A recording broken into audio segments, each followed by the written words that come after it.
ಶಾಸಕಿ ನಯನಾ ಮೋಟಮ್ಮರಿಂದ ಕಾರ್ಯಾರಂಭ, ಗ್ರಾಮಸ್ಥರಲ್ಲಿ ಹರ್ಷ. ಮೂಡಿಗೆರೆ ತಾಲೂಕಿನ ಬಾಳೂರು ಗ್ರಾಮ ಪಂಚಾಯಿತಿಯ ವ್ಯಾಪ್ತಿಯ ಬಾಳೂರು ಗ್ರಾಮ ಮತ್ತು ಹೇಮಾವತಿ ನದಿಗೆ ಸಂಪರ್ಕ ಕಲ್ಪಿಸುವ 50 ಲಕ್ಷ ರೂಪಾಯಿ ಮೌಲ್ಯದ ನೂತನ ಸೇತುವೆ ನಿರ್ಮಾಣಕ್ಕೆ ಇಂದು ಶಾಸಕಿ ನಯನಾ ಮೋಟಮ್ಮ ಅವರಿಂದ ಗುದ್ದಲಿ ಪೂಜೆ ನೆರವೇರಿತು. ಬಹುನಿರೀಕ್ಷಿತ ಯೋಜನೆ ಆರಂಭವಾದ ಹಿನ್ನೆಲೆಯಲ್ಲಿ ಗ್ರಾಮಸ್ಥರಲ್ಲಿ ಹರ್ಷದ ವಾತಾವರಣ ಮೂಡಿತು. ಕಾರ್ಯಕ್ರಮದಲ್ಲಿ ಮಾತನಾಡಿದ ಶಾಸಕಿ ನಯನಾ ಮೋಟಮ್ಮ ಅವರು, ಬಾಳೂರಿನ ಸಂಚಾರಕ್ಕೆ ಈ ಸೇತುವೆ ಹೊಸ ಜೀವ ತುಂಬಲಿದೆ. ಕೃಷಿ ವಿದ್ಯಾರ್ಥಿಗಳ ಸಂಚಾರ ಹಾಗೂ ಗ್ರಾಮೀಣ ಸಂಪರ್ಕಕ್ಕೆ ಇದು ಮಹತ್ವದ ಯೋಜನೆ. ಬಾಳೂರಿನ ಅಭಿವೃದ್ಧಿ ನಮ್ಮ ಜವಾಬ್ದಾರಿ ಎಂದು ಹೇಳಿದ್ದಾರೆ.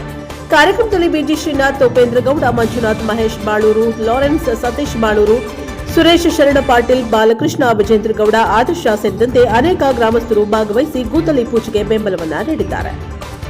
ಹೊಸ ಸೇತುವೆ ನಿರ್ಮಾಣ ಆರಂಭದಿಂದ ಬಾಳೂರಿನ ದೀರ್ಘಕಾಲದ ಕನಸು ನನಸಾಗ್ತಾ ಇದೆ ಎಂದು ಗ್ರಾಮಸ್ಥರು ಸಂತೋಷವನ್ನ ವ್ಯಕ್ತಪಡಿಸಿದ್ದಾರೆ.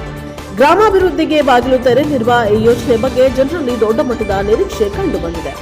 ಬ್ಯೂರೋ ರಿಪೋರ್ಟ್, ಪ್ರಕಾಶ್ ಬಕ್ಕಿ, NK Tivy 4 ಮೂಡಿಗೆರೆ.